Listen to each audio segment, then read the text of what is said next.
పరిశుద్ధ గ్రంథమైన బైబిల్లో నుంచి లూకాసు సువార్త, అందరూ కూడా తీయండి. లూకాసు సువార్త.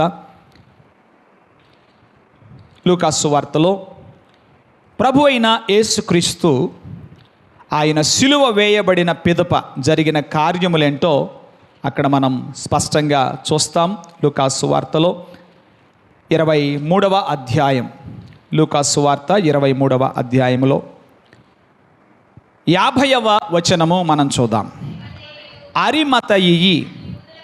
అరిమతయియ అను యూదుల పట్టణపు సభ్యుడైన యోసేపు అను ఒకడుండెను.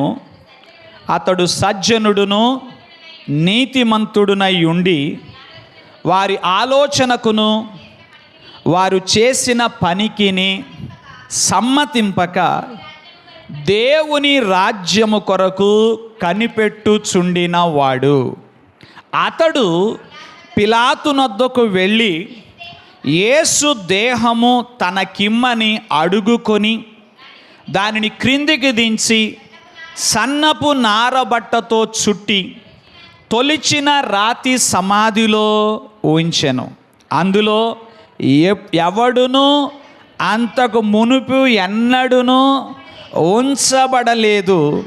ఆ దినము సిద్ధపరచు దినము విశ్రాంతి దినారంభము కావచ్చెను.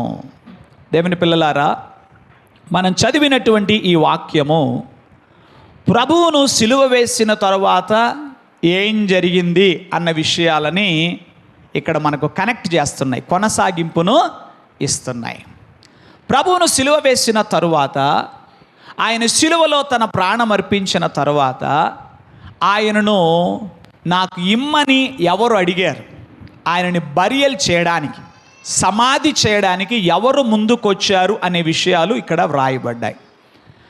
ఆయనకు నేను చెందినవాడను, ఆయన నావాడు అని చెప్పే ధైర్యం ఆ రోజున ఎవరికి లేకపోయింది. ఎందుకు? ఎవరైనా అలా అంటే వాళ్ళను కూడా తీసుకెళ్ళి సిలువేస్తారేమోననే భయంతో ఎవరు ముందుకి రాలేదు. అందరూ కూడా మిన్నకుండిపోయారు. మిన్నకుండిపోయినటువంటి సమయంలో ఒక వ్యక్తి ధైర్యం చేశాడు. ఆయన పేరు అరిమతయియ అని వ్రాయబడింది. మరొక చోట అరిమత్తయి అని వ్రాయబడుతుంది. ఏమైనా ఈయన ఎవరు ఏమిటి అని మనం ఆలోచన చేస్తే, ఇతడు ఒక ధనవంతుడు, ఇతడు ఒక అధికారి, ఓకే, ఇతడు సజ్జనుడు, ఇతడు నీతిమంతుడు అని మనము చూస్తున్నాం. ఈ సమాధి ఎవరిది ఏమిటంటే, ఇది తన కోసమే తొలిపించుకున్నాడని మత్తయి సువార్తలో వ్రాయబడుతుంది. ఆ వివరం ఒకసారి అది కూడా చూద్దాం. మత్తయి సువార్తని తీయండి. మత్తయి సువార్తలో స్పష్టమైన వివరణ అక్కడ మనకు కనబడుతుంది. 27వ అధ్యాయము 60వ వచనం చదవండి. తాను రాతిలో తొలిపించుకొనిన, చూడండి ఆ మాట గమనించారా? తాను రాతిలో తొలిపించుకొనిన క్రొత్త సమాధిలో. ఏమిటి పాస్టర్ గారు, బ్రతికున్న మనుషులు సమాధులు తొలిపించుకుంటారంటే ఆనాడైనా ఈనాడైనా పరిస్థితులు అలానే ఉన్నాయి. ఎందుకంటే కొంతమందికి ఉన్న భయం ఏంటంటే, నేను చచ్చిపోయిన తర్వాత నా పిల్లలు సరిగా సమాధి చేస్తారో లేదోనని. ఏమండి, ముఖ్యంగా ఇలాంటి భయం ఎవరికి ఉంటుంది? ధనవంతులకు ఎక్కువ ఉంటుంది. ఎందుకంటే ఆస్తులు గొడవల్లో, పంపకాల్లో ఏదైనా తేడా వచ్చి పెద్దోడు పట్టించుకోక, చిన్నోడు పట్టించుకోక, నడిపోడు పట్టించుకోకపోతే ఇంకా గతి ఏంటి చెప్పండి? ఆ గతి ఏమంటారు? అవునా కాదా? మరి అలాంటి పరిస్థితుల్లో ఆ రోజుల్లో ధనవంతులైన వారు తాము బ్రతికుండగానే సమాధులు తొలిపించుకుంటుండేవారు. ఈ రోజుల్లో కూడా అక్కడక్కడ ముందుగానే ఏం చేస్తున్నారు, కొంతమంది బ్యాంకులో డిపాజిట్ వేసి, అయ్యా ఈ 2 లక్షలు నేను చచ్చిపోయాక నీ డబ్బులు ఏమి ఖర్చు పెట్టద్దు నాయన, దగ్గర ఖర్చు పెట్టమంటే వాటిని కూడా మింగేసే బ్యాచ్ ఉన్నారు. ఇంకా అది వేరే సంగతి అనుకోండి. ఇక మనం లోతుకి వెళితే బయటికి రాలేం. మన దేవుని వాక్యాన్ని ధ్యానం చేద్దాం. దేవునికి స్తోత్రం. దేవుని పిల్లలారా, ఇక్కడ అరిమతయియ అనే యూదుల పట్టణపు సభ్యుడు, ఇస్ ఎ కౌన్సిల్ మెంబర్, ఒక అధికారి, ఒక పదవి ఉన్నవాడు, హోదా ఉన్నవాడు.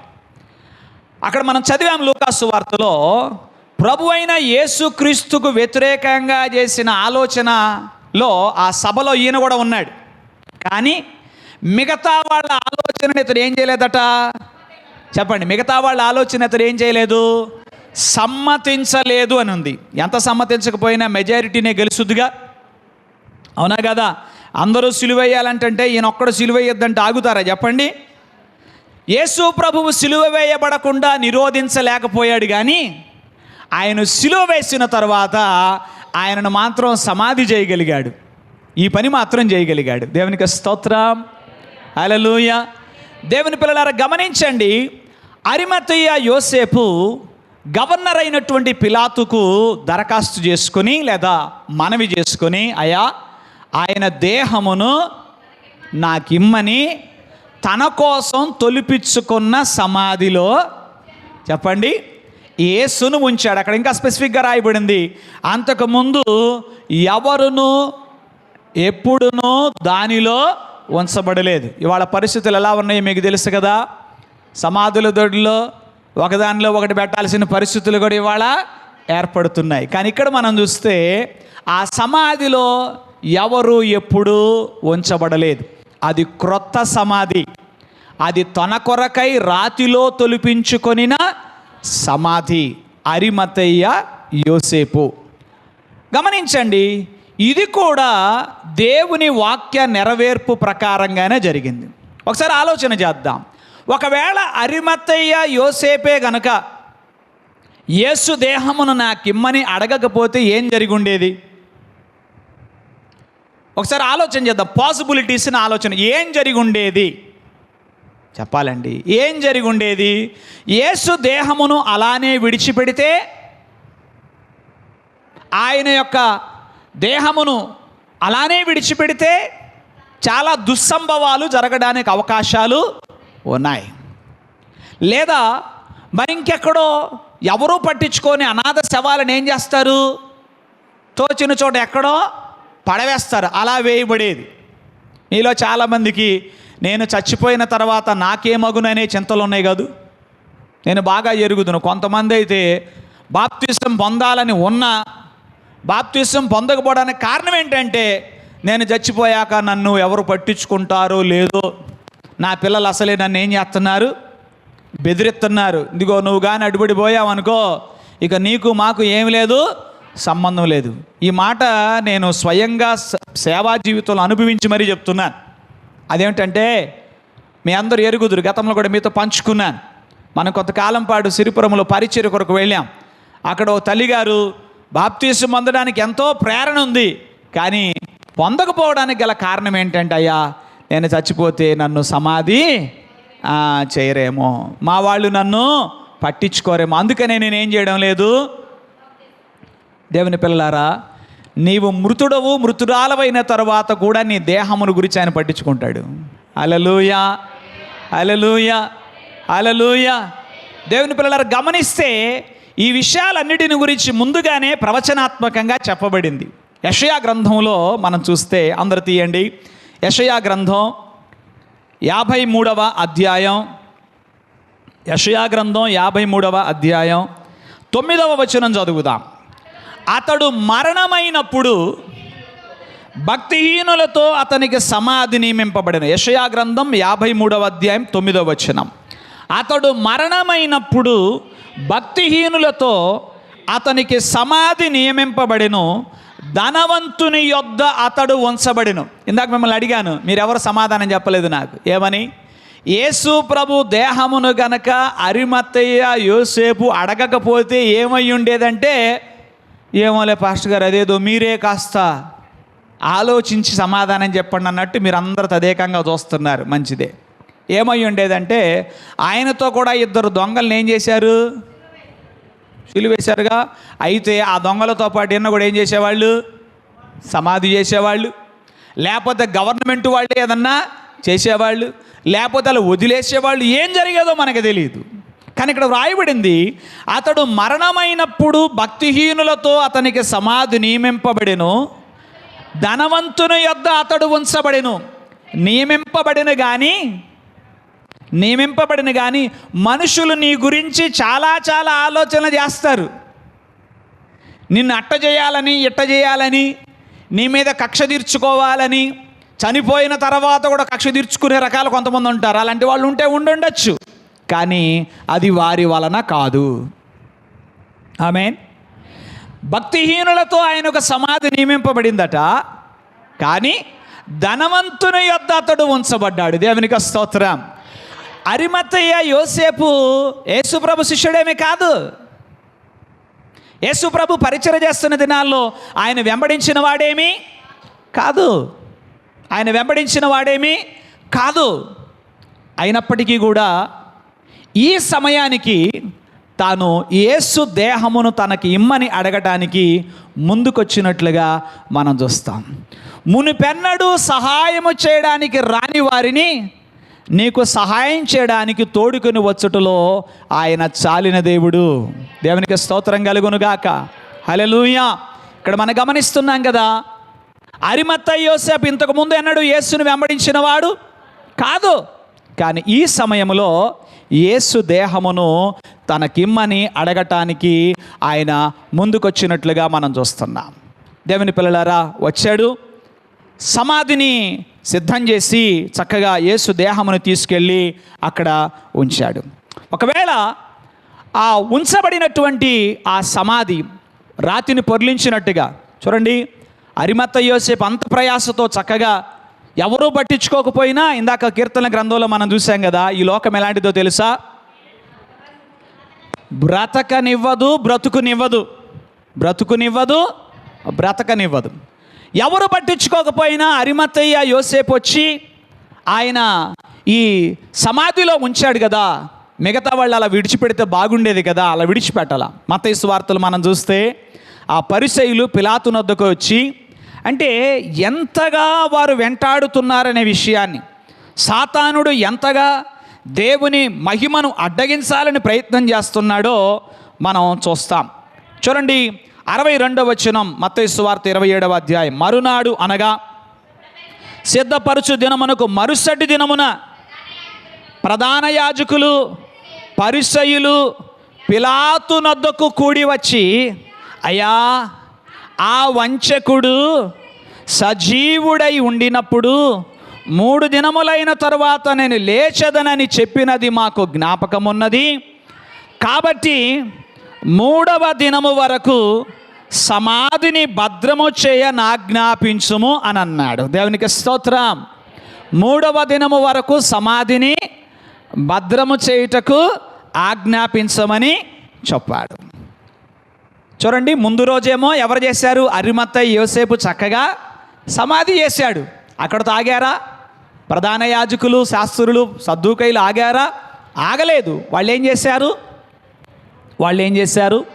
వెళ్ళి, అయ్యా, ఆ వంచకుడు సజీవుడై ఉండినప్పుడు ఏమన్నాడు? 3 దినములైన తరువాత లేచెదనని చెప్పిన మాట మాకు జ్ఞాపకం ఉందయ్యా. కాబట్టి 3వ దినం వరకు, తర్వాత పర్లా 3వ, అంటే వీళ్ళు ఇంకా నమ్ముతున్నారు. ఏమి నమ్ముతున్నారు? అదే నేను చెప్పింది, శిష్యులైనా నమ్మలేదు యేసు చెప్పిన మాట.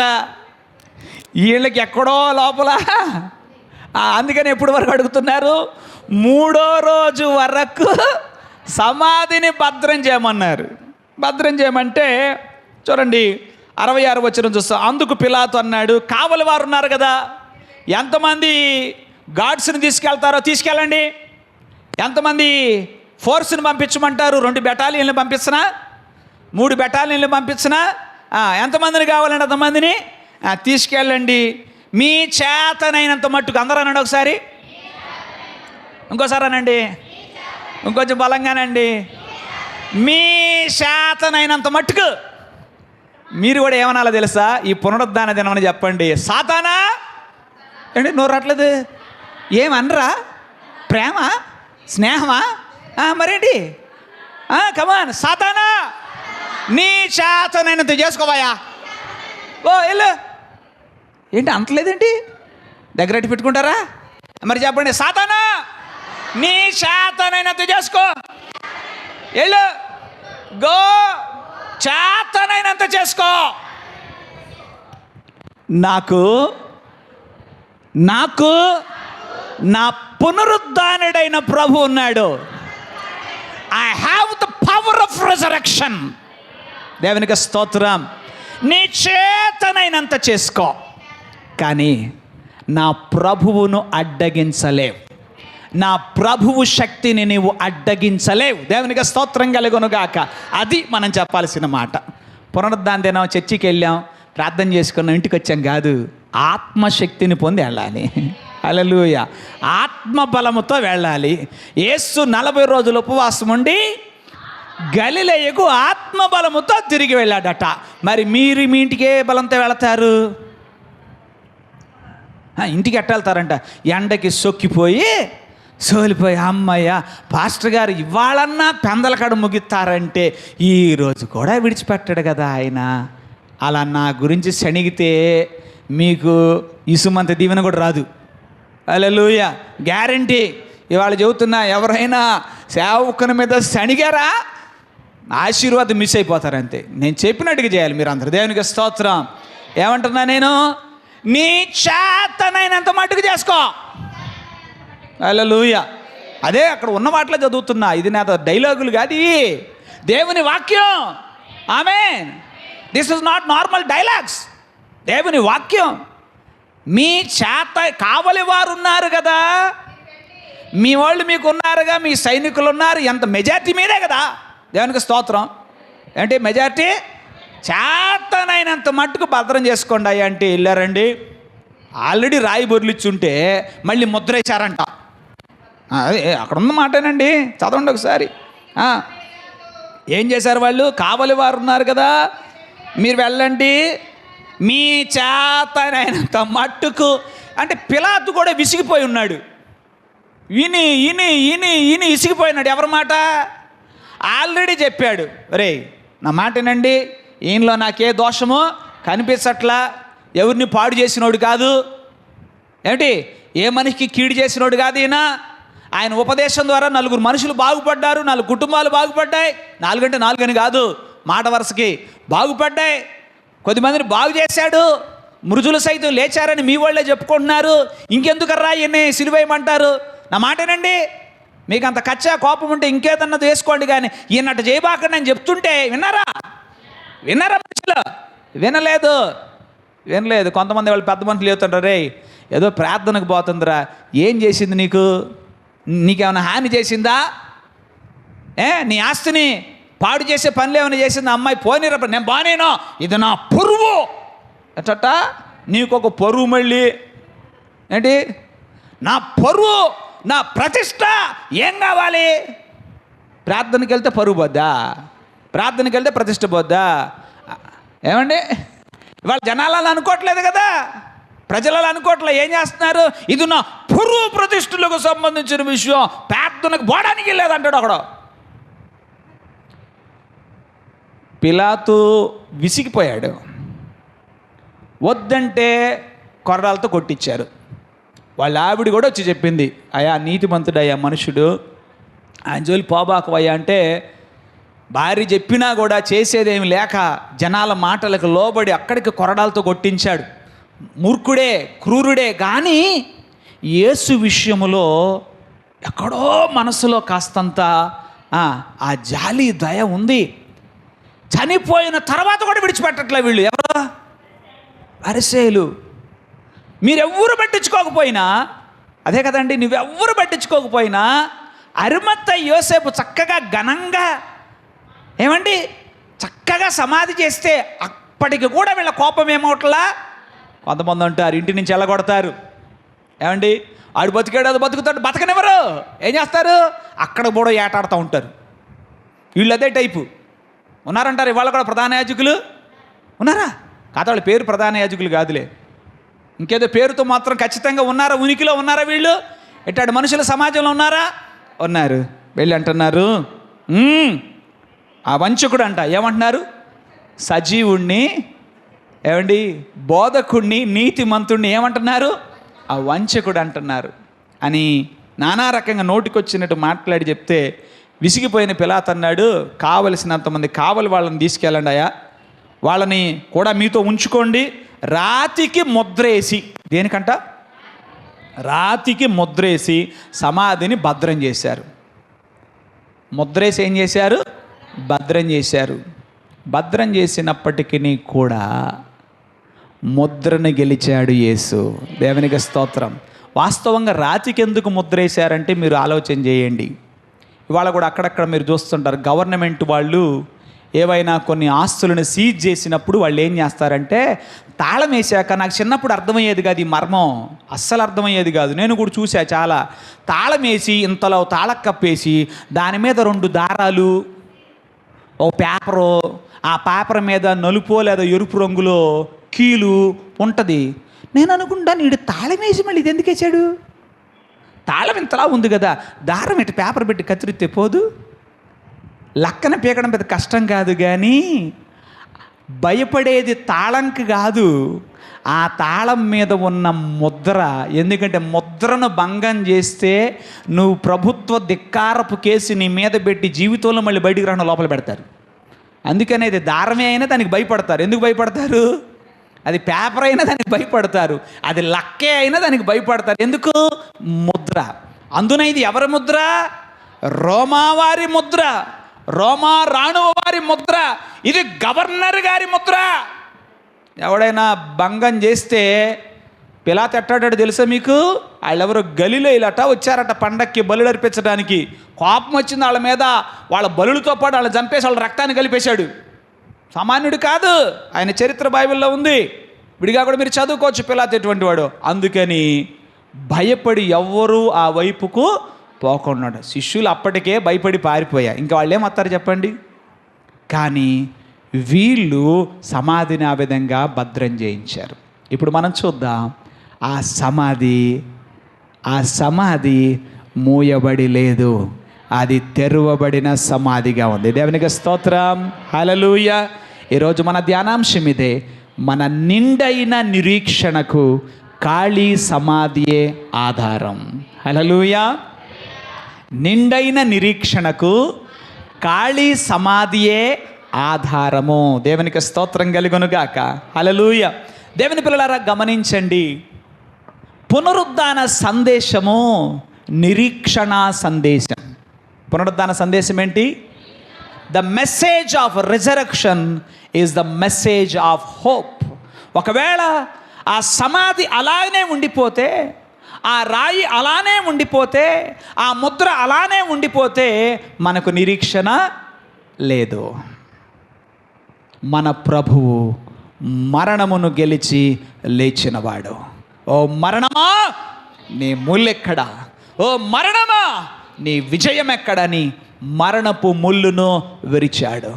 రోమా రాణువ వారి ముద్రను గెలిచాడు. దేవునికి స్తోత్రం కలుగునుగాక. హల్లెలూయా, హల్లెలూయా. అందుకని మనం పాడాం, లేచినాడురా సమాధి గెలిచినాడురా. హల్లెలూయా. మన ప్రభువు గెలిచిన దేవుడు, ఆయన విజయశీలుడు. క్రైస్తవ్యమునకు పునాది పునరుద్ధానమే. క్రైస్తవ్యానికి పునాది ఏంటి చెప్పండి? అందుకని పౌలు అంటాడు కొరింథీ పత్రికలో, క్రీస్తు మృతులలో నుండి లేపబడి ఉండని ఎడల మా ప్రకటన వ్యర్థమే, మీ విశ్వాసము వ్యర్థమే అంటాడు. అంటే పునరుద్ధానం లేకపోతే క్రైస్తవ్యం ఏంటి? అర్థం లేనిది, ఇది వ్యర్థమైంది. కానీ పునరుద్ధానమును బట్టి క్రైస్తవ్యమునకు ఒక పునాది ఉంది. దేవునికి స్తోత్రం కలుగునుగాక. క్రైస్తవ్యానికి పునాది ఏంటి చెప్పండి? పునరుద్ధానమే. మరి ఈ పునరుద్ధానమును గురించిన సాక్ష్యము విరివిగా నాడు అపోస్తలుల కాలము నుంచి నేటి వరకు ప్రచురించబడుతుంది. మరొక్కసారి ఆ సాక్ష్యాన్ని వినటానికే మీరందరూ కూడి వచ్చారు. దేవునికి స్తోత్రం. ఆ సాక్ష్యమును మరొకసారి తలపోయడానికే మనందరము కూడా కూడి వచ్చాం. దేవునికి స్తోత్రం కలుగునుగాక. అయితే ఈ సమయంలో ఒక ఆలోచన చేద్దాం. సాక్ష్యము నమ్మదగినదిగా బలమైనదిగా ఉండాలి అంటే, ఏ సాక్ష్యమైనా, ఎవరు చెప్పే సాక్ష్యమైనా నమ్మదగినదిగా ఉండాలంటే, బలమైనదిగా ఉండాలంటే దానికి కొన్ని లక్షణాలు ఉండాలి. అందరు సాక్ష్యాలు నమ్మలేం, అవునంటారా కాదంటారా? అన్ని సాక్ష్యాలు నమ్మలేం, అన్ని సాక్ష్యాలు నమ్మదగినవి కావు. ఒక సాక్ష్యం, ఒక వ్యక్తి చెప్పే సాక్ష్యం, దేనినైనా ఒక విషయాన్ని గురించి చెప్పే సాక్ష్యం నమ్మదగినదిగా ఉండాలంటే, బలమైనదిగా ఉండాలంటే దానికి కొన్ని లక్షణాలు ఉన్నాయి. అవేంటో ఒకసారి మనం తలపోద్దాం. నంబర్ 1, ఒక విషయాన్ని వ్యక్తిగతంగా ఎరిగి ఉండాలి. ఏమై ఉండాలి? ఫస్ట్ హ్యాండ్ ఐ విట్నెస్ అయి ఉండాలి. అంటే నీవు వ్యక్తిగతంగా అంట అంటించుకోవడం కాదు. నువ్వు చూసావా? చాలామంది అక్కడ ఆ మాట అనేసరికి అలా కాదు, అందరూ అనుకుంటుంటేను ఆ కబుర్లు మాకొద్దు. నీవు ఎరుగుదువా? ఒక విషయాన్ని వ్యక్తిగతంగా ఎరిగి ఉండాలి. మనం చెప్పేదాన్ని గురించి ప్రత్యక్షంగా చూచన్నా ఉండాలి, ప్రత్యక్షంగా వినన్నా ఉండాలి. ఇవి కాకపోతే నీ సాక్ష్యము నేను వినాల్సిన అవసరం లేదు. ఎవరి గురించైనా సరే, దేని గురించైనా సరే ఒక సాక్ష్యము నమ్మదగినదిగా ఉండాలంటే హల్లెలూయా వ్యక్తిగతంగా నీవు ఎరిగి ఉండాలి. పునరుద్ధానమును గురించిన సాక్ష్యమును మనం ఎందుకు నమ్మదగినది అని అంటున్నాం అంటే, వ్యక్తిగతంగా చూచిన వారు, వ్యక్తిగతంగా ఎరిగిన వారు దానిని ప్రచురము చేశారు. దేవునికి స్తోత్రం. ఇవాళ వచ్చి నువ్వు పునరుద్ధానం లేదు, ఇంకో లేదు, అది లేదంటే నీ మాట మేము వినాల్సిన అవసరం లేదు. హల్లెలూయా. అపోస్తలులు పునరుద్ధాన ప్రత్యక్షతకు వారు ప్రథమ సాక్షులు. హల్లెలూయా. తర్వాత ఒక సాక్ష్యము నమ్మదగినదిగా ఉండాలంటే రెండవ లక్షణం సంఖ్య చాలినంత ఉండాలి. ఎవరో ఒకరో ఇద్దరో చెప్తే కాదు, సాక్ష్యము చాలినంత ఉండాలి.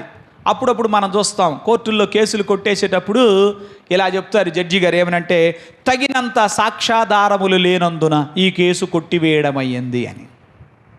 కానీ పునరుద్ధానాన్ని కొట్టివేయడానికి వీలు లేదు, ఎందుకంటే దీనికి తగినన్ని సాక్ష్యాధారాలు ఉన్నాయి. దేవునికి స్తోత్రం కలుగునుగాక. ద్వితీయోపదేశకాండంలో మనం చూస్తాం, మోషే గారు ధర్మశాస్త్ర గ్రంథములో దేవుడు తనకు చెప్పిన మాట ప్రకారం చెప్పాడు, ఎవరికైనా తీర్పు తీర్చేటప్పుడు ఒకళ్ళ మాట విని తీర్పు తీర్చదు, 2 లేదా 3 సాక్షుల నోట ఏదైనా విషయాన్ని మీరు సెటిల్ చేయాలి అని చెప్తాడు. దేవునికి స్తోత్రం.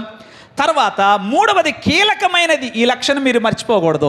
సాక్ష్యము ఎన్నిసార్లు చెప్పినా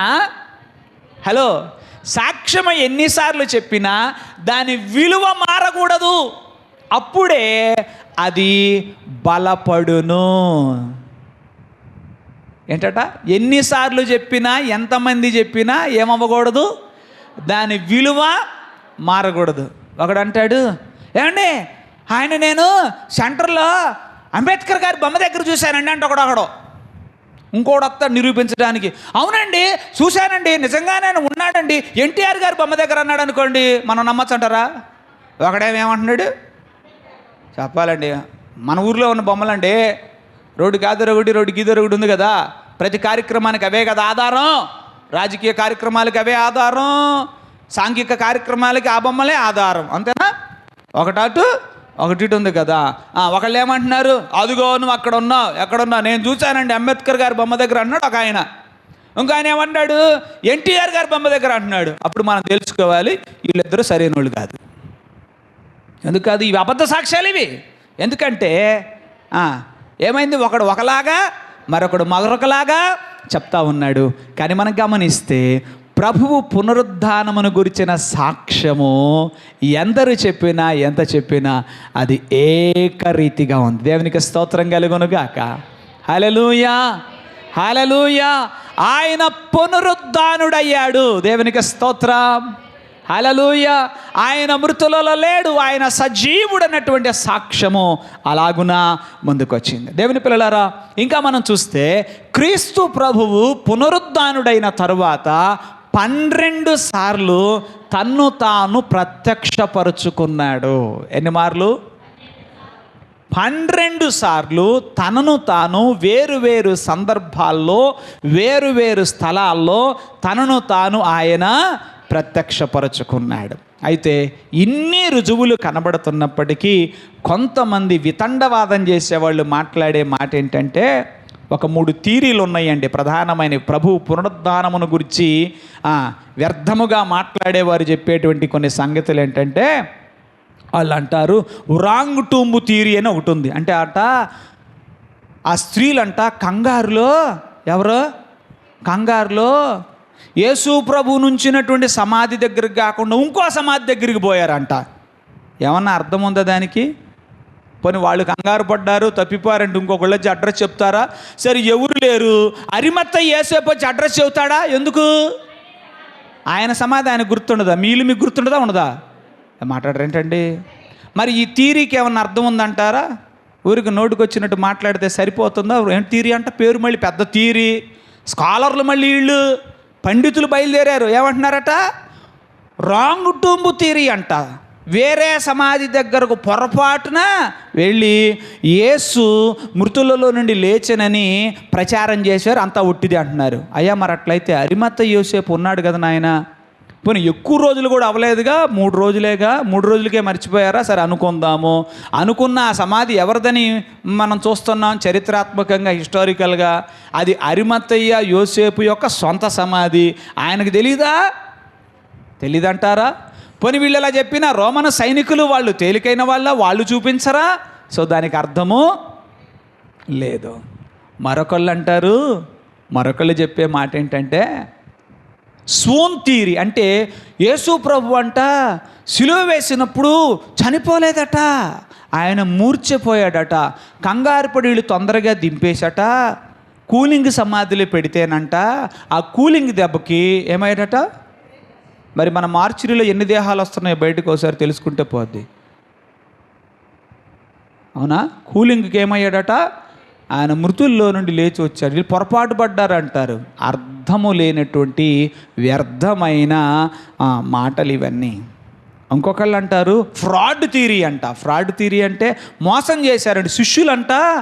అక్కడున్న సైనికుల మీద అంతర మీద ఫైటింగ్, వీళ్ళంతా ఫైటింగ్ చేసేవాళ్ళైతే, అంత బలవంతులైతే ఆ గెత్సెమనే వనములు వదిలిపెడతారా చెప్పండి? వదిలిపెడతారా? పని తర్వాత అయినా వదిలిపెడతారా? వీళ్ళంట ఫైటింగ్ చేసి ఏం చేశారట? యేసు ప్రభుని ఎత్తుకెళ్ళారట. అబ్బా సరే, ఎత్తుకెళ్ళేవాడు దొంగడు ఎత్తుకెళ్ళేవాడు అన్నీ సర్ది వెళ్తాడా? కానీ అక్కడ చదివితే సమాధిలోనట అవన్నీ కూడా అమర్చబడి ఉన్నట్టుగా. యోహాను సువార్త తీయండి ఒకసారి. యోహాను సువార్తలో మీరు గమనిస్తే అక్కడ వస్త్రములు ఎలా ఉన్నాయి చూద్దాం. 20వ అధ్యాయం 7వ వచనం.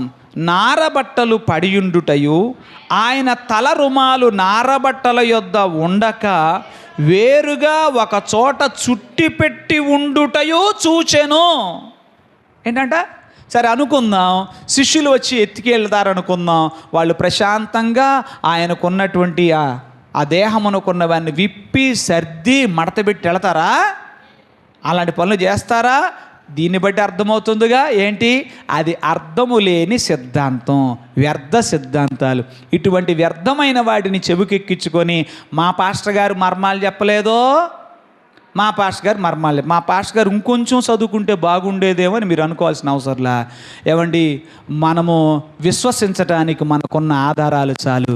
నమ్మేవాడు ఒక్క మాటతో నమ్ముతాడు, నమ్మనివాడు ఎన్ని చెప్పినా నమ్మడు. వాని హృదయం అంధకారమయమాయను. దేవునికి స్తోత్రం. ఏమండి, కళ్ళు కనబడుతున్నాయనికి ఏదైనా చెబితే అర్థమవుద్ది. కనబడిన వానికి నువ్వు ఎంత వర్ణించినా ఏం చేసినా అంటే అవకాశం ఉందా? సో అవిశ్వాసం. అందుకని యుగ సంబంధమైన దేవత అవిశ్వాసులైన వారి మనోనేత్రాలకు గ్రుడ్డితనం కలిగిన వాళ్ళు ఆయన పునరుద్ధాన సత్యాన్ని అంగీకరించలేరు. మనోనేత్రములు వెలిగించబడిన వారు ఆయన పునరుద్ధానుడనే సత్యాన్ని అంగీకరించగలరు. దేవునికి స్తోత్రం చెప్దాం మరొకసారి. హల్లెలూయా. మంచిది. ప్రభువు పునరుద్ధానుడయ్యాడు. ఆయన సజీవుడు. ఆయన నిన్న నేడు నిరంతరం ఏకరీతిగా ఉన్నాడు. ప్రకటన గ్రంథములో మనం చూస్తున్నట్లు, ఇదిగో మృతుడనైతిని గాని యుగ యుగములు నేను సజీవుడను అని అంటున్నాడు. ఒకసారి ఆ మాటలు చదువుదామా? 1వ అధ్యాయం 18వ వచనం. నేను మొదటి వాడను కడపటి వాడను జీవించువాడను మృతుడనైతిని గాని ఇదిగో యుగ యుగములు సజీవుడనై ఉన్నాను. దేవునికి స్తోత్రం. హల్లెలూయా. మృతుడనైతిని గాని ఇదిగో యుగ యుగములు సజీవుడనై ఉన్నాను, మరియు మరణము యొక్కయు పాతాళలోకపు యొక్కయు తాళపు చెవులు నా స్వాధీనములో ఉన్నాయి అంటున్నాడు. సో మన ప్రభువు పునరుద్ధానుడు, ఆయన సజీవుడు. ఇక ఇందులో సందేహించుటకు లేశమంతైన కారణము ఏమీయును లేదు. దేవునికి స్తోత్రం కలుగునుగాక. మంచిది. మరి ఇప్పుడు ఈ పునరుద్ధాన సందేశాన్ని నాకెలా అన్వయించుకోవాలి, మనకెలా అన్వయించుకోవాలి అనే విషయాలు ఒక 4 సంగతులు మీకు చెప్పి ఈ సందేశాన్ని నేను ముగిస్తాను. మొట్టమొదటిగా మనం చూస్తే, ప్రభువును చూడాలనే, కలుసుకోవాలనే నీ ఆశ బలమైనదైతే ఆటంకాలన్నీ తొలగించబడతాయనే భరోసా ఈ పునరుద్ధాన సందేశం నీకిస్తుంది. ఏంటట? బాగా వినాలి, మీరు జ్ఞాపకం పెట్టుకోవాలి. ప్రభువును చూడాలనే ఆశ, కలుసుకోవాలనే నీ ఆశ బలమైనదైతే, ఏమండి బలమైన ఆశలు బలహీనమైన ఆశలు ఉంటాయంటారా, ఉండమంటారా? చెప్పరేంటండి? చిన్నప్పుడు ఒకడు అంటాడు, నేను డాక్టర్ని అవుతానమ్మా అనగానే అమ్మ నిజంగానే ఇటు డాక్టర్ అయిపోయినట్టు ఊహించుకుంటుంది. ఏమంటుంది? అవునా కాదు? అమ్మ నేను ఇంజనీర్ని అవుతానమ్మా అనగానే ఈ నాన్న ఏం చేస్తాడు, వాళ్ళ అబ్బాయి ఇంజనీర్ అయిపోయినట్టు 2 లక్షలు జీతం తెచ్చిచ్చేస్తాడు. ముందుగానే ఏం చేస్తారు, ఊహించేసుకుంటారు. దేవుని పిల్లలారా గమనించండి, ఆశ బలమైనదైతే ఎన్ని ఆటంకాలు ఉన్నా కూడా అవి తొలగించబడతాయి. మరి అందుకు తగ్గట్టుగా చదువుతారా? అందుకు తగ్గట్టుగా అడుగులు పడతాయి అంటే పడవు. కొద్ది రోజులు పోయిన తర్వాత అనుకున్నాను కానమ్మా నా వల్ల కావట్లేదు అంటారు. నో, నీ ఆశ ప్రభువును చూడాలనే, కలుసుకోవాలనే నీ ఆశ బలమైనదైతే ఆటంకాలన్నీ తొలగించబడతాయి. ఎవరు తొలగిస్తారు? ఆయనే తొలగిస్తారు. నీ ఆశ, అందరూ చెప్పండి, నీ ఆశ బలమైనదైతే. ఎవరికి నాగి అవుతున్నారా? అప్పుడు మరి అటు చెప్పండి, నా ఆశ బలమైనదైతే నా ఆటంకాలన్నీ ఆయన తొలగిస్తాడు. నేను నమ్ముతున్నాను. హల్లెలూయా. ఇప్పుడు చెప్పండి, ఎవరికి ప్రభువును చూడాలన్న ఆశ బలంగా ఉంది, ప్రభువును కలుసుకోవాలన్న ఆశ బలంగా ఉంది? అందరూ ఆశ ఉందని బయలుదేరారా? చాలామంది బయలుదేరారు. శిష్యులు బయలుదేరారు, కొంతమంది స్త్రీలు బయలుదేరారు. కానీ చివరికి ఒకే ఒక్క ఆమె ఆగింది. హల్లెలూయా. దాన్ని బట్టి చెప్పొచ్చు, ఆమె ఆశ బలమైనదే. ప్రభువును చూడాలి, ప్రభువును కలుసుకోవాలి. బయలుదేరిన వాళ్ళందరూ ఏం మాట్లాడారో మార్కు సువార్త 16వ అధ్యాయం 3వ వచనం తీద్దాం. ఏం చదివారు? వారు ఆదివారమున పెందలకడ లేచి బయలుదేరి సూర్యోదయమైనప్పుడు సమాధి యొద్దకు వచ్చుచుండగా, సమాధి ద్వారము నుండి మన కొరకు ఆ రాయి ఎవడు పొర్లించునని ఒకరితో ఒకరు చెప్పుకొనుచుండిరి. మార్గ మధ్యలో వాళ్ళ సంభాషణ ఏంటి చెప్పండి? సమాధి ద్వారము నుండి మన కొరకు ఆ రాయి ఎవడు పొర్లించునని ఒకరితో ఒకరు చెప్పుకొనుచుండిరి. సపోజ్ అనుకుందాం, 3 అన్నదమ్ములు కానీ, అక్క చెల్లెలు కానీ, లేకపోతే అన్నా చెల్లెలు కానీ ఉన్నారనుకోండి. ఒకడు అంటున్నాడు, ఏమైనా నేను డాక్టర్ని అవుతాను అన్నాడు అనుకోండి. చెల్లో తమ్ముడో అన్నో ఏమంటారు, ఎరా డాక్టర్ అవుతావా, డబ్బులు ఎక్కడ వస్తాయిరా, మా నాన్న అసలు అంత చదివించగలడా ఏంటి, మన నాన్న దగ్గర ఎన్ని డబ్బులు ఉన్నాయా, అమ్మ దగ్గర డబ్బులు ఉన్నాయా, మన తాతయ్య దగ్గర లేవు, అమ్మమ్మ దగ్గర లేవు, మామయ్య దగ్గర లేవు, మనం డాక్టర్ చదవడం వల్ల కాదంటాడు. అవునా? అది ఆశ బలమైనది అందనుకో, చదవాలంటే నాన్న దగ్గరే డబ్బులు ఉండాలా, మామయ్య దగ్గరే డబ్బులు ఉండాలా, అమ్మమ్మ దగ్గరే ఉండాలా, నేను చదివేదే ఎట్ట రావాలో అట్ట వస్తాయి, ఏ దారిని రావాలో అవి వస్తాయి అంటాడు. ఎవడో? హల్లెలూయా, హల్లెలూయా. స్తోత్రం చెప్పండి. నా మాటలు మీకు అర్థమవుతున్నాయా? గమనించండి, బయలుదేరారట కొంతమంది. దారిలో వాళ్ళ సంభాషణ ఏంటి? అక్క, వదినా, చిన్నమా, ఏముంది? సమాధి ద్వారము దగ్గర రాయుంది కదే, అందరం ఆడవడమే బయలుదేరాం, మన కొరకు ఒక్క మగాడు కూడా మనతో లేడు, ఎవడు దొరికిస్తాడే, నీ వల్ల ఇద్దా, నీకు అసలే నడువు నొప్పి, నేను చూడబోతే గూడు నొప్పి, మనకెవడు దొరికిస్తాడు అది అని అనుకుని బయలుదేరారు. తీరా అక్కడికి వచ్చేసరికి మీరు చదవండి, అక్కడ ఏమనుంది? వాళ్ళక్కడికి రాగానే వారు వచ్చి కన్నులెత్తి చూడగా రాయి పొర్లింపబడి ఉండుట చూచిరి. ఈ గుంపులో నుంచి కొద్దిమంది మధ్యలోనే వెనక్కి వెళ్ళి ఉంటారు. వచ్చిన గుంపు కూడా అందరూ లేరని యోహాను సువార్తలో ఆధారాన్ని బట్టి 20వ అధ్యాయం ఆధారాన్ని బట్టి మనము చెప్పచ్చు. అక్కడ మగ్దలేనే మరియ ఒక్కతి మాత్రమే ఆమె నిలిచి ఉంది. దేవునికి స్తోత్రం, హల్లెలూయా. దేవుని పిల్లలారా, ఈ మాటలన్నిటిని బట్టి మనము నేర్చుకునదగిన విషయం ఏంటంటే, ప్రభువును చూడాలనే నీ ఆశ, ప్రభువును కలుసుకోవాలనే నీ ఆశ బలమైనదైతే ఆటంకాలన్నిటినీ ఆయనే తొలగిస్తాడు అని ఈ పునరుద్ధాన సందేశం నీకు తెలియపరుస్తుంది. దేవునికి స్తోత్రం కలుగునుగా. అందుకనే ప్రభు అన్నాడు, మీరు నన్ను శ్రద్ధగా వెదుకుదురేని మీరు నన్ను కనుగొంటారు. దేవునికి స్తోత్రం. కాబట్టి మరి చూడండి, మీ ఆశ ఎంత బలమైనది. నిజంగా మీ ఆశ బలమైనదైతే ప్రతి విధమైన ఆటంకాలను తొలగించి ఆయన మీకు తన దర్శనమిచ్చి మిమ్మల్ని రక్షించుటకు, మిమ్మల్ని కాపాడుటకు, మీకు క్షేమము కలుగ చేయుటకు ఆయన సమర్థుడైనటువంటి దేవుడు. హల్లెలూయా. రెండవ విషయాన్ని మనం చూద్దాం. ప్రభువు పునరుద్ధానుడనే సత్యమును గూర్చిన నిశ్చయత ఏంటండి? ప్రభువు పునరుద్ధానుడనే సత్యమును గూర్చిన నిశ్చయత నీలో ఉంటే అవమానాలని, మరణాన్ని సహితం ఎదుర్కొనే ధైర్యమును నీలో నింపుతుంది. ఇందాకేమన్నాం? భరోసా. ఇందాకేంటి? ఏం భరోసా? నీ భవిష్యత్తుకు భరోసా. నీ దేదీప్యమానమైన ఉజ్వలమైన భవిష్యత్తుకున్న ప్రతి విధమైన ఆటంకాలను ఆయన తొలగిస్తాడనే భరోసా ఈ పునరుద్ధాన సందేశం నీకు ఇస్తుంది.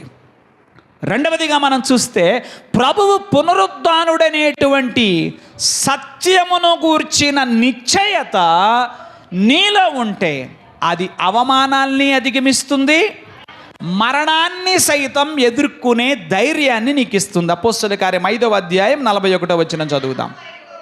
అమ్మా, ఆ నామము కొరకు అవమానము పొందుటకు పాత్రులని ఎంచబడినందున వారు సంతోషించుచు మహాసభ ఎదుట నుంచి వెళ్ళిపోయారు. దేవునికి స్తోత్రం, హల్లెలూయా. యేసుక్రీస్తు పునరుద్ధానుడనే సత్యాన్ని ప్రకటిస్తున్నారు ఆనాడు అపొస్తలులైన వారు. ప్రభు అయిన యేసుక్రీస్తు చేత పంపబడిన వారు. అపొస్తలుడు అన్న మాటకు పంపబడిన వారు అని అర్థం.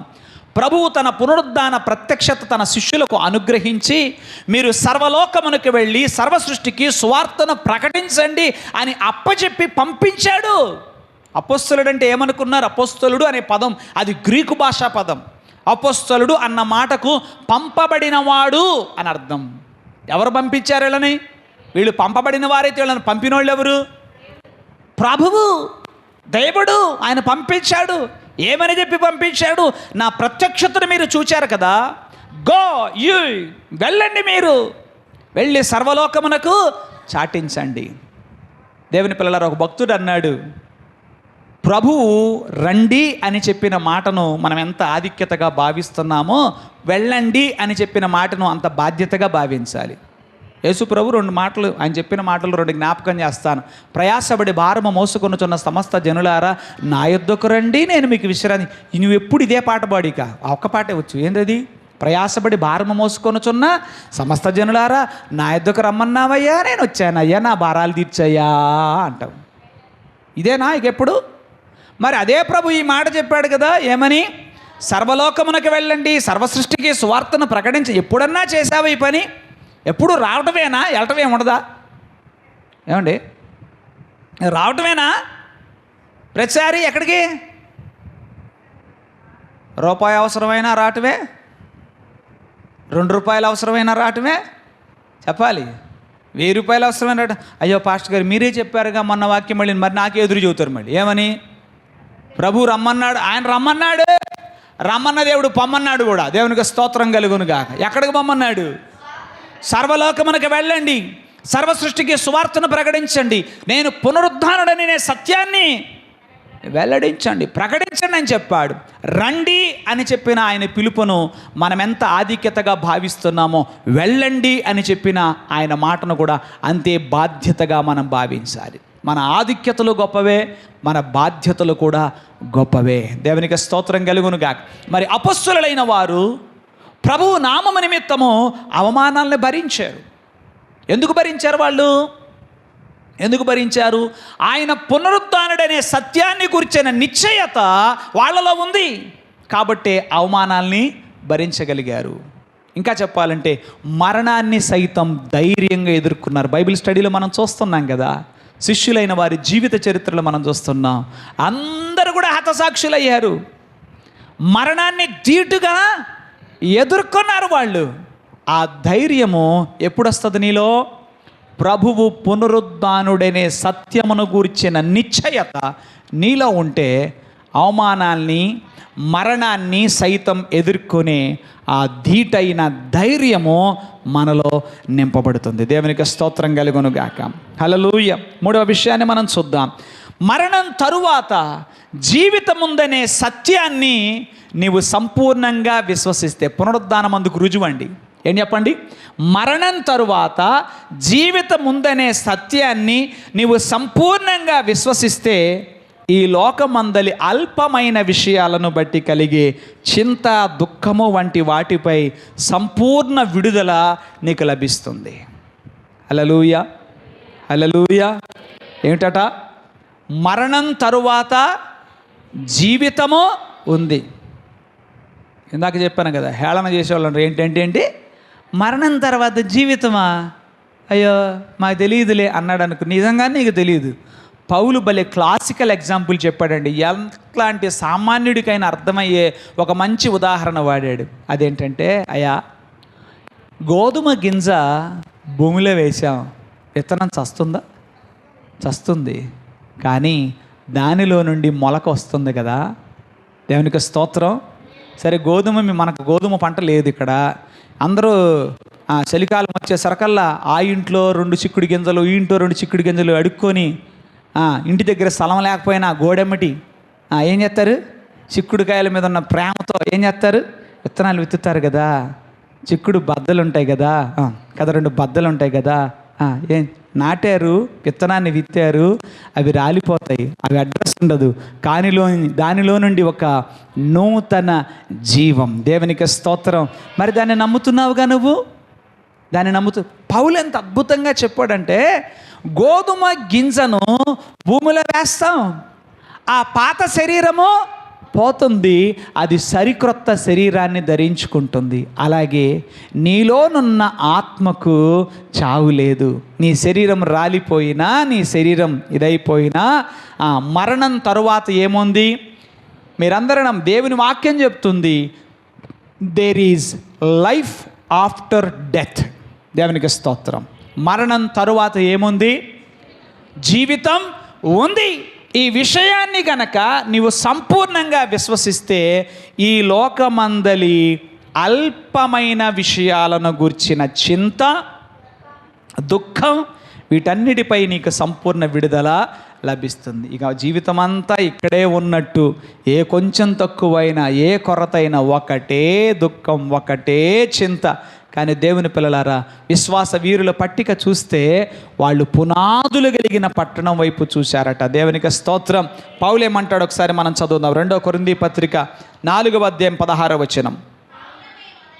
కావున మేము అధైర్యపడం, మా బాహ్య పురుషుడు కృషించుచున్న ఆంతర్య పురుషుడు దినదినము నూతన పరచబడుతున్నాడు. మేము దృశ్యమైన వాటిని చూడక అదృశ్యమైన వాటినే నిదానించి చూచుచున్నాము. హల్లెలూయా. గనుక క్షణమాత్రముండు మా చులకని శ్రమ మాకు అంతకంతకు ఎక్కువగా నిత్యమైన మహిమ భారము కలుగచేయుచున్నది. దేవునికి స్తోత్రం కలుగునుగా. హల్లెలూయా, హల్లెలూయా. ఇందాక మనం కీర్తన గ్రంథం ధ్యానం చేస్తున్నప్పుడు, యాత్రికుడనైన నేను నా బసలో పాడుటకు నీ కట్టడలే నాకు నా బసలో పాటలు పాడుటకు నీ కట్టడలే నాకు హేతువులేని. మరి పాడగలుగుతున్నారా? హోసన్ననుచు స్తుతి పాడుచు సియోనుకు చేరేదం, హోసన్ననుచు స్తుతి పాడుచు సియోనుకు చేరేదం. హోసన్నా హోసన్నా హోసన్నా హోసన్నా హోసన్నా హోసన్నా హోసన్నా హోసన్నా హోసన్నా హోసన్నా హోసన్నా హోసన్నా హోసన్నా హోసన్నా హోసన్నా హోసన్నా హోసన్ననుచు స్తుతి పాడుచు సియోనుకు చేరేదం. ప్రతి బాష్ప బిందువును తుడిచివేయును, చింతలన్నీ తీర్చి చెంత నిలచును. ప్రతి బాష్ప బిందువును తుడిచివేయును, చింతలన్నీ తీర్చి చెంత నిలచును. ఆకలి లేదు దప్పిక లేదు, ఆకలి లేదు దప్పిక లేదు. ఆహా మన యేసుతో నిత్యానందం, ఆహా మన యేసుతో నిత్యానందం. హల్లెలూయా. ఎవరు పాడగలరు ఈ పాట? ఎవరు పాడగలరు ఈ పాట? మరణం తరువాత జీవితము ఉందనే ఆ సత్యమును నీవు సంపూర్ణంగా విశ్వసిస్తే ఈ లోకమందున్న అల్పమైన విషయాలను బట్టి కలిగే చింత, దుఃఖం, వీటన్నిటి మీద నీకేం లభిస్తుంది? విజయం. అందుకనే పౌలు అన్నాడు, క్షణమాత్రముండు. ఎంతకాలం? క్షణమాత్రముండా. కొంతమంది ఎవరైనా ధైర్యపరచడానికి ఇలా చెప్తే, అమ్మా ఏమి క్షణం, క్షణం నీకు క్షణమేమో, నాకు యుగంలాగా అనిపించింది. క్షణం అంట, క్షణం. ఎంత విరుచుకు పడిపోతామో. అయ్యా ఒక్క క్షణం ఓర్చుకోనానా, అమ్మ ఒక్క క్షణం ఓర్చుకోమంటే మనం విరుచుకుపడం. క్షణమంట నువ్వు పడితే తెలుస్తుంది నీకు. మీరు కూడా నన్ను దాడి చేసేటట్టున్నారు చూడబోతే. పౌలు గారైతే అంటాడు, క్షణమాత్రముండు. ఎందుకు ఆయన క్షణమాత్రముండు అనే మాట అనగలిగాడు? నిత్య జీవంతో పోలిస్తే ఈ జీవితం క్షణమేనా? క్షణం కాదా? క్షణము కాదా అండి? నిత్య జీవంతో పోలిస్తే ఇది క్షణము కాదా? సరే మీకు అర్థం కావడం చెప్తాను. కొంతమంది సగర్వంగా చెప్పుకుంటారు, మాకు 2000 లీటర్ల ట్యాంక్ ఉందంట. ఎంత ట్యాంక్ ఉందయ్యా? నీ 2000 లీటర్ల ట్యాంకును సముద్రపు నీటితో పోలిస్తే అది ఒక బొట్టే. అదెంత? ఒక బొట్టే. అలాగే ప్రభువుతో మనము ఉండబోయే సమయం యుగాయుగముల నిత్యత్వ సమయంతో పోలిస్తే ఈ జీవితం క్షణమే కదా. అందుకనే క్షణమాత్రముండు. ఏమండి, పౌలు పొందిన చులకని శ్రమ. ఆయనకి మనకి చాలా తేడా ఉంది. మనం ఏంటంటే ఎంత పొంది, ఎంత పొంది, ఇంత రవ్వంత పొంది, గోరంత పొంది, కొండంత చెప్తాం. అసలు మనం ఆ టైప్ అందులో నిష్ణాతులం. రవ్వంత పనిచేసి, చెప్పండి, గోరంత పనిచేసి కొండంతలు చెప్పుకోవటం అనేది అసలు మరి ఇది వెన్నతో పెట్టిన విద్యో, ఉగ్గుపాలతో నేర్పిన విద్యో, మరి ఏ విద్యో. కానీ పౌలైతే అంటున్నాడు, క్షణమాత్రముండు అంటున్నాడు. మా చులకని శ్రమ. ఏవండి, పౌలు గారి శ్రమ, పొందిన శ్రమలు చులకని శ్రమలా? కొరడాలతో కొట్టబడ్డాడు, ఈడవబడ్డాడు, మరణమునకై ఈడవబడ్డాడు. కానీ ప్రభువుతో ఉండబోయే ఆ సమయం, దాన్ని దృష్టిలో పెట్టుకొని చెప్తున్నాడు, క్షణమాత్రముండు. మా చులకని శ్రమ మా కొరకు అంతకంతకు ఎక్కువగా నిత్యమైన మహిమ భారము కలుగ చేయుచున్నదన్నాడు. దేవునికి స్తోత్రం. 3 విషయాలు మనం నేర్చుకున్నాం. మొదటిది ఒకసారి జ్ఞాపకం చేసుకుందాం. ప్రభువును చూడాలనే, కలుసుకోవాలనే నీ ఆశ బలమైనదైతే నీ ఆటంకాలన్నిటినీ తొలగిస్తాడు. తొలగింపబడతాయన్న భరోసా పునరుద్ధాన సందేశము నాకు ఇస్తుంది. ప్రభువు పునరుద్ధానుడనే సత్యమును గురించిన ఆ విషయం, ఆ నిశ్చయత నాలో ఉంటే అవమానాలు ఎన్నైనా ఎదుర్కొంటాను, మరణాన్ని సైతం ధైర్యంగా మనము ఎదుర్కొనగలం. మూడవది, మనం చూసినప్పుడు మరణం తరువాత జీవితం ఉందనేటువంటి ఆ విషయమును సంపూర్ణంగా విశ్వసిస్తే ఈ లోకమందున్న విషయాలు అల్పమైన వాటిని నువ్వు ఎంత మాత్రం పట్టించుకోవు. హల్లెలూయా. ఇక చివరి మాట నేను చెప్పి ముగిస్తాను. పునరుద్ధానము తీర్పు ఉన్నది అనుటకు బలమైన రుజువు. ఏంటండి? పునరుద్ధానము తీర్పు దినమున్నది అనడానికి ఒక బలమైన రుజువు. దేవునికి స్తోత్రం కలుగునుగాక. దీనిని కానీ నీవు నమ్మితే, దేని నమ్మితే? తీర్పు దినం అనేది. నేను చిన్నతనంలో విన్నటువంటి ఒక పాట నాకు జ్ఞాపకం ఉంది. మార్పులేని మానవుండా తీర్పు దినము దాగలేవురా, సోదరా తీర్పు దినము దాగలేవురా. ఇలాంటి పాటలు పాడామనుకోండి, ఏంటో ఆ ట్యూన్స్ ఏంటో అవేంటో మనకన్నీ ఎలా ఉంటాయి చెప్పండి. అందరు కలిసి చెప్తారా? మార్పులేని మానవుండా తీర్పు దినము దాగలేవురా, సోదరా తీర్పు దినము దాగలేవురా. మార్పులేని మానవుండా. హల్లెలూయా. ఏముందట? తీర్పు దినము ఉన్నది. దీనికి రుజువేంటి? What is the proof that there is a judgement day? అంటే పునరుద్ధానమే అందుకు బలమైన రుజువు. మరణం తరువాత జీవితం ఉందనడానికి కానీ, ఓకే, పునరుద్ధానము తీర్పు ఉన్నదని చెప్పడానికి ఒక బలమైన రుజువు. దీని గురించి మనం చూస్తాం.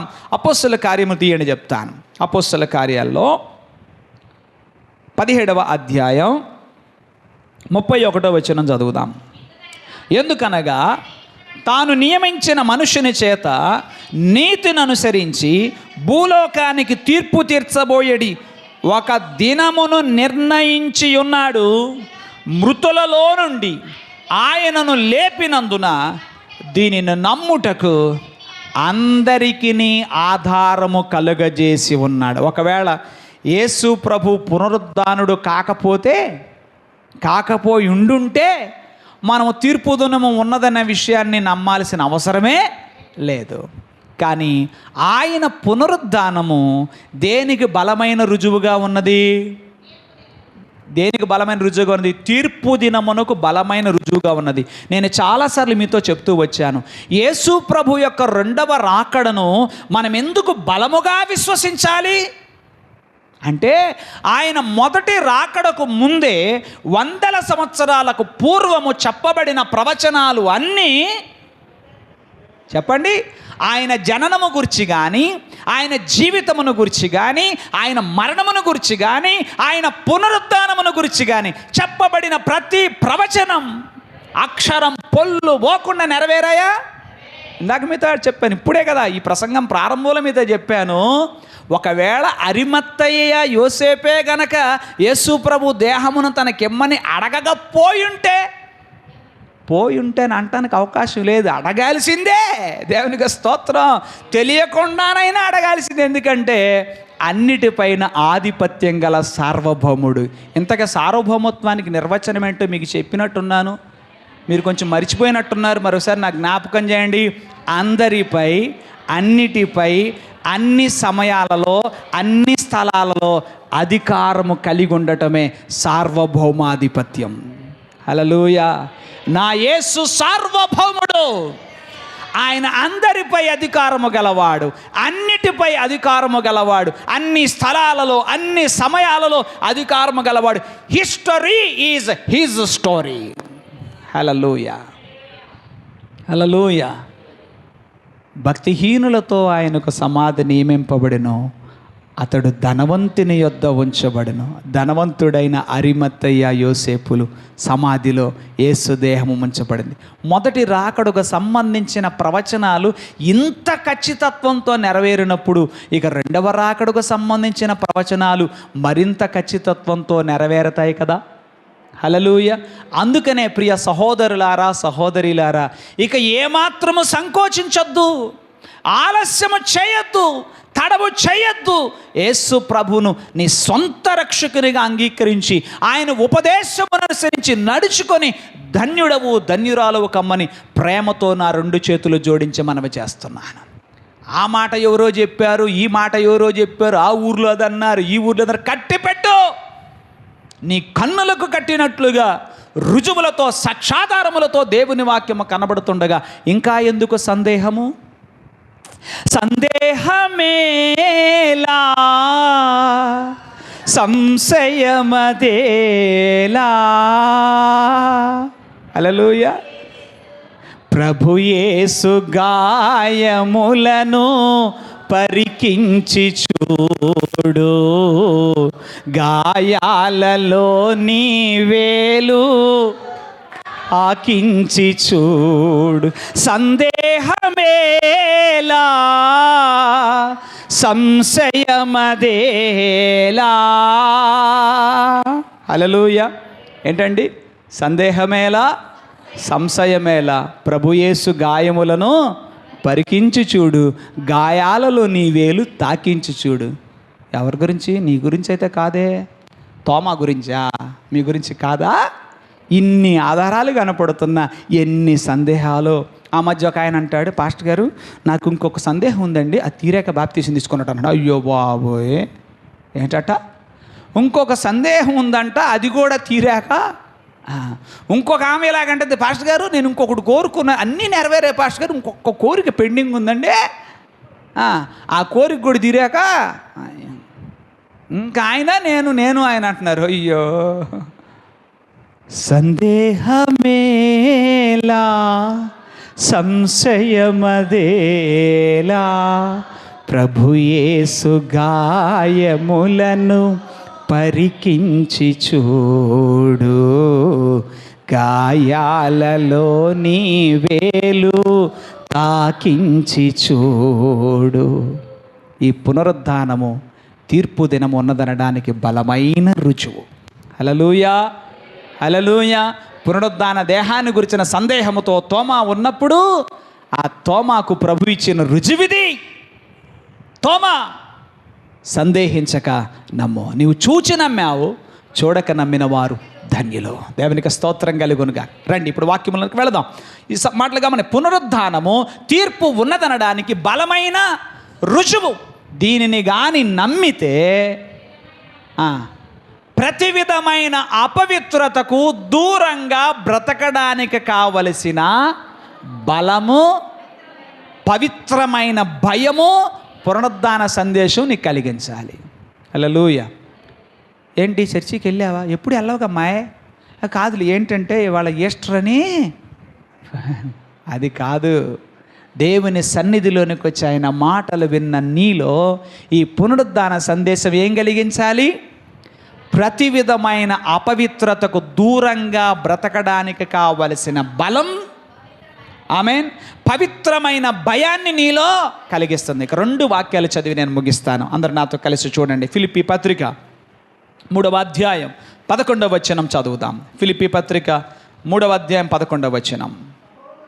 సహోదరులారా, నేను ఇదివరకే పట్టుకుని అన్నానని కానీ తలంచుకొనను, ఒకటి చేస్తున్నాను, వెనక ఉన్నవ మరచి ముందున్న వాటి కొరకు పరిగెడుతున్నానంటాడు. 11వ వచనం చూడండి. ఏ విధము చేతనైనను మృతులలో నుండి నాకు పునరుద్ధానము కలగాలని ఆయన మరణ విషయములో సమానానుభవం గలవాడనై ఆయనను ఆయన పునరుద్ధాన బలమును ఎరుగు నిమిత్తము. ఏ బలమట? ఏ బలము? పునరుద్ధాన బలం. పునరుద్ధాన బలం నీకేమిస్తుంది? పవిత్రంగా బ్రతకడానికి కావలసిన శక్తినిస్తుంది. ఆ పునరుద్ధానాన్ని నమ్మితే, పునరుద్ధానం అనేది నువ్వు నమ్మితే, తీర్పు దినం అనేది ఉన్నదని నువ్వు నమ్మితే నీకు ఏ బలం వస్తుంది? పవిత్రంగా జీవించడానికి కావలసిన బలము అది వచ్చేస్తుంది. ఉందంటారా? పరీక్ష ఉంది అంటే భయం ఆటోమేటిక్గా వస్తుంది. పరీక్ష లేదు, గిరీక్ష లేదంటే చదివితే చదువుతాం, లేకపోతే లేదు. అసలు ఇదే ఫైనల్. జీవితంలో ఒకే అవకాశం అంటే బలం అదే వస్తుంది. ఏంటండి, 4 సార్లైనా రాసుకోవచ్చు అన్నారనుకోండి, తేపకోటి రాసుకోవచ్చు. ఏంటంట? అప్పుడొకటి రాసుకోవచ్చు. అసలు ఒక్క అవకాశమే జీవితంలో అంటే బలం అదే వస్తుంది. ఎక్కడ లేని బలం వస్తుంది. రైట్. ప్రతి విధమైన అపవిత్రతకు దూరంగా బ్రతకడానికి కావలసిన బలము, కావలసిన పవిత్రమైన భయము ఈ పునరుద్ధాన సత్యము నీలో కలిగిస్తుంది. తీతుకు రాసిన పత్రిక 2వ అధ్యాయం 12-13 వచనాలు. తీతుకు రాసిన పత్రిక 2వ అధ్యాయం 12-13 వచనాలు. మనము భక్తిహీనతను, ఇహలోక సంబంధమైన దురాశలను విసర్జించి శుభప్రదమైన నిరీక్షణ నిమిత్తం, అనగా మహాదేవుడును మన రక్షకుడునైన యేసుక్రీస్తు మహిమ యొక్క ప్రత్యక్షత కొరకు ఎదురు చూచుచు ఈ లోకములో స్వస్థ బుద్ధితోనూ నీతితోనూ భక్తితోనూ బ్రతుకుచుండవలనని మనకు బోధించుచున్నది. దేవునికి స్తోత్రం కలుగునుగాక. దేవుని పిల్లలారా, ఈ పునరుద్ధాన సందేశము మనకు 4 ప్రధానమైన విషయాలను జ్ఞాపకం చేస్తుంది. దేవునికి స్తోత్రం. మొదటిది, నీ ఆటంకాలు తొలగించబడతాయి, నీ ఆశ బలమైనదైతే అనే భరోసానిది ఇస్తుంది. అలాగే ఈ పునరుద్ధాన సత్యమును నీవు నమ్మినప్పుడు అవమానాలని, మరణాన్ని సైతం ఎదుర్కోవడానికి కావలసిన ధైర్యాన్ని ఇది నీకు ఇస్తుంది. అల్పమైన వాటిని గురించిన చింత నుంచి నీకు విడుదలను ఈ పునరుద్ధాన సందేశం నీకు ఇస్తుంది. ఈ పునరుద్ధాన సందేశం నీ జీవితములో పవిత్రంగా బ్రతకడానికి కావలసిన బలాన్ని, అలాగే పవిత్రంగా బ్రతకడానికి అవసరమైన భయాన్ని ఈ పునరుద్ధాన సందేశం నీకు ఇస్తుంది. దేవునికి స్తోత్రం కలుగునుగాక. తలలు వంచండి, కన్నులు మూయండి, ప్రార్థన చేసుకుందాం. పరిశుద్ధుడైన మా తండ్రి, ప్రేమస్వరూపుడైన మా ప్రభువా, నీ వాక్కు ద్వారా మమ్మను దర్శించినందుకు, మాతో మాట్లాడినందుకు నీకు స్తోత్రాలు చెల్లిస్తున్నాం. మాకు అనుగ్రహించిన ప్రతి మాటను బట్టి నిన్ను స్తుతిస్తున్నాం ప్రభువా. మా ప్రభుడవైన నీవు సజీవుడవు, మా మనవులను ఆలకించుచున్నావు, మమ్మను ధైర్యపరచుచున్నావు, బలపరచుచున్నావు. నీవు పునరుద్ధానుడు అనే సత్యం మాకు ఎన్నెన్ని రీతులుగా ప్రయోజనాన్ని కలిగిస్తున్నదో మాతో మాట్లాడినందుకు నీకు స్తోత్రం ప్రభువా. దేవానికి వందనాలు. నిన్ను కలుసుకోవాలి, నిన్ను చూడాలి అనేటువంటి ఆశ, నీ దర్శనము పట్ల మాకు ఆకాంక్ష ఉన్నట్లయితే ప్రతి ఆటంకములను తొలగించి మాకు దర్శనమిచ్చే దేవుడవని మాతో మాట్లాడినందుకు నీకు స్తోత్రమయ్యా. అల్పమైన వాటిని గూర్చిన చింతను తొలగించి విడుదలనిస్తుంది ప్రభువా. ఎందుకంటే ఈ భూమి మీద మా జీవితం ఇది క్షణమాత్రం ఉండే జీవితమే ప్రభువా. నువ్వు మాకు అనుగ్రహించబోవు నిత్య జీవముతో పోలుస్తున్నప్పుడు ఇది అల్పమైనది దేవానికి స్తోత్రం. కనుక అల్పమైన వాటిని గురించిన చింత, దుఃఖము మాలో నుండి తొలగించుటకు దేవా నీ పునరుద్ధాన సత్యము మాకు ప్రయోజనాన్ని కలిగిస్తుందని మాకు తెలియపరిచారు ప్రభువా. నీవు పునరుద్ధానుడు అనే సత్యాన్ని మేము అయా నిశ్చయపరుచుకొని ఉంటే ఎన్ని అవమానాలైనా ఎదుర్కొనగలం, మరణాన్ని సైతం ధైర్యంగా ఎదుర్కొనగలం ప్రభువా. నీకు స్తోత్రాలు, వందనాలు చెల్లిస్తున్నాం దేవా. నాయనా, తీర్పు దినమనేది ఒకటి ఉన్నదన్న సత్యము ప్రభువా పునరుద్ధానము రుజువు చేస్తూ ఉంది. కనుక ప్రభువా పవిత్రంగా బ్రతకడానికి కావలసిన బలము, అందుకు అవసరమైన పవిత్రమైన భయం మేమందరము కలిగి జీవించుటకై సహాయించండి అయా. నీకు స్తోత్రములు. ఈ రోజుకు కూడా ఇంతగా ప్రభువా నీవు సత్యమును బహు తేట తెల్లముగా వెల్లడి చేస్తున్నను కూడా ఇంకా మూయబడినటువంటి స్థితి, మనోనేత్రములు మూయబడిన స్థితి, అంధకారమైన స్థితిలో ఉన్న వారికి విడుదల నిమ్ము ప్రభువా. అంధకారమును పటాపంచలు చేసి, అజ్ఞాన అంధకారమును పటాపంచలు చేసి ప్రభువా సత్యమును అంగీకరించగలిగిన స్వస్థ బుద్ధిని, సుబుద్ధిని నిబిడలకు దయచేసి అయా నీకు వందనాలు ప్రభువా. నీకిష్టులుగా నీ ఉపదేశ ప్రకారం నడుచుకొని ప్రభువా నీవు అనుగ్రహించే నిత్య జీవమునకు పాత్రులయ్యే భాగ్యము దయచేయమని నజరేయుడుగు యేసు నామమున ప్రార్థన చేసి బ్రతిమలాడి వేడుచున్నాము మా పరమ ప్రియ తండ్రి. Amen, amen.